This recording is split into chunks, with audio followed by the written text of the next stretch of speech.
down. It's always a good sign when Beyonce is playing. Well, good evening. My name is Gabrielle Union. Hey.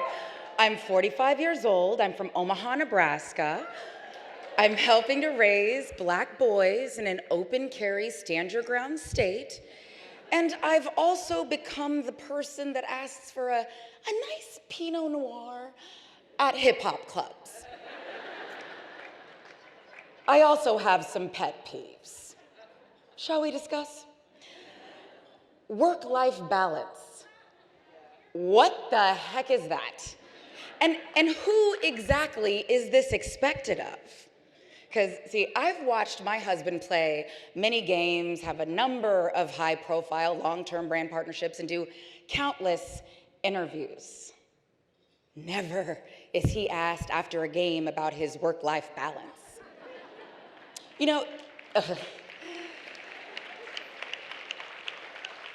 he too had a flu game like MJ that he played through. Oh, no, he didn't have the flu. The boys tag teamed him and both had the flu at the same time. And he was up all night cleaning up vomit and diarrhea and rubbing backs and wiping tears. He barely scored. Not one interviewer wondered aloud or online if his poor play had anything to do with trouble at home or a lack of work-life balance or gaps in childcare. It's not even a thing to ask of men. The assumption is men don't need work-life balance because being a breadwinner, or not, hello, first husband, is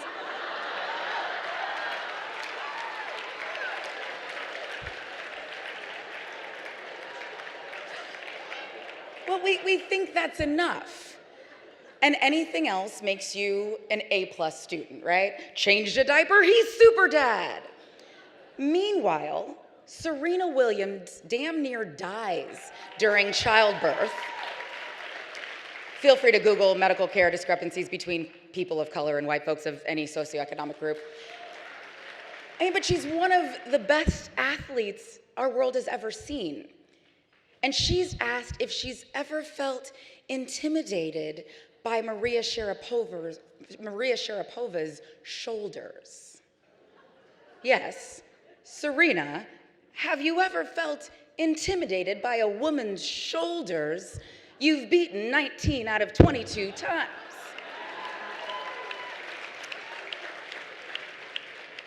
Can you imagine a meeting where Bob is asked if he finds Jim's full head of hair intimidating? And if he's able to focus on the task at hand when he's so follicularly challenged? Does he feel a rivalry with Jim, who's had a number of poor evaluations and demotions, though Bob is the employee that keeps the company afloat?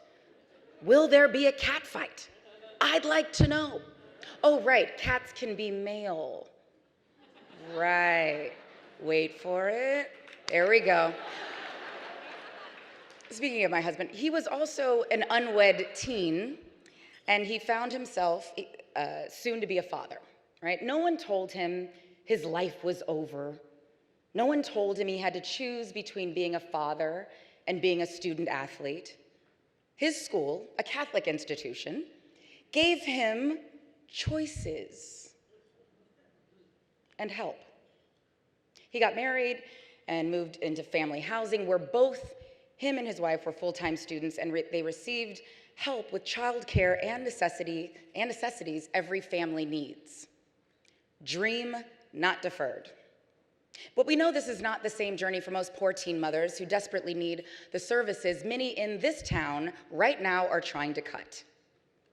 Everyone deserves a chance, or is a jump shot required? Another pet peeve. Whose tears count? Whose pain is tolerated? Whose Me Too stories make headlines? Whose pain inspires legislation? Whose pain matters? Which parents are worth consoling? Whose father's screams are warranted? Who's allowed to assemble in the streets and fight for equality? Are pink vagina hats required? If the vagina hats are brown, are they suddenly rioters? If a hockey team, as I wrote this, this was not the situation in this town. If a hockey team wins a championship, those are overzealous fans celebrating a win. If black and brown people protest police brutality that's been happening since the slave patrols, we are subhuman.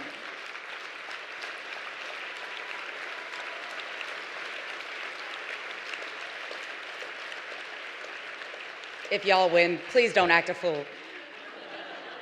But I'm curious, how many in this room went home after Tamir Rice and explained to their children why a 12-year-old boy with a toy gun playing by himself was executed within 2 seconds in an open carry state?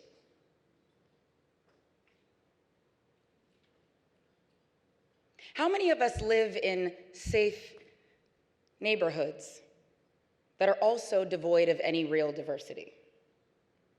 How many of us know the exact number of minority students at our children's good schools? And how good can they really be without any real inclusion or diversity of faculty, administration, or the student body?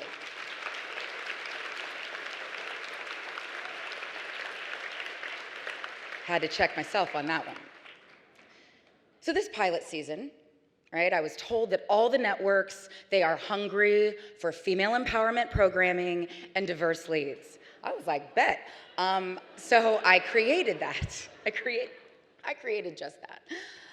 My co-star, Jessica Alba, was 3 months postpartum and breastfeeding while running a billion-dollar company, because that's how we do.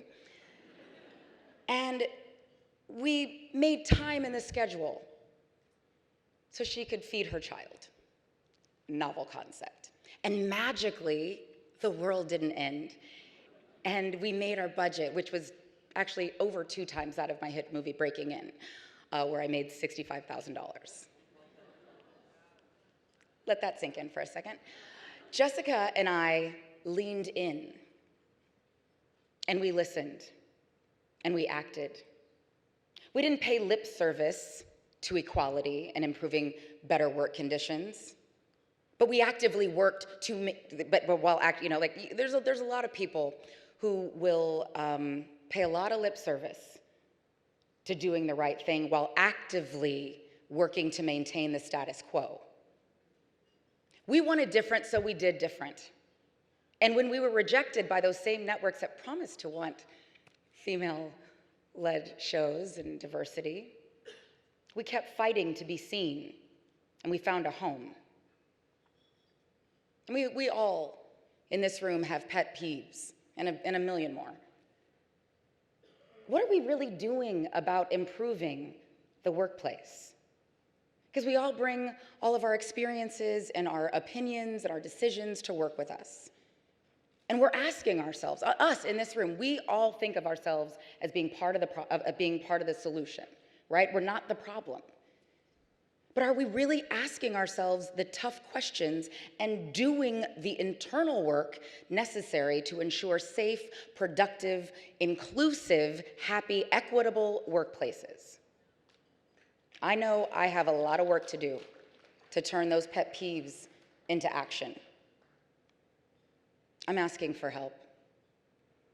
I am leaning in so much, I might fall over. I hope somebody catches me. Thank you.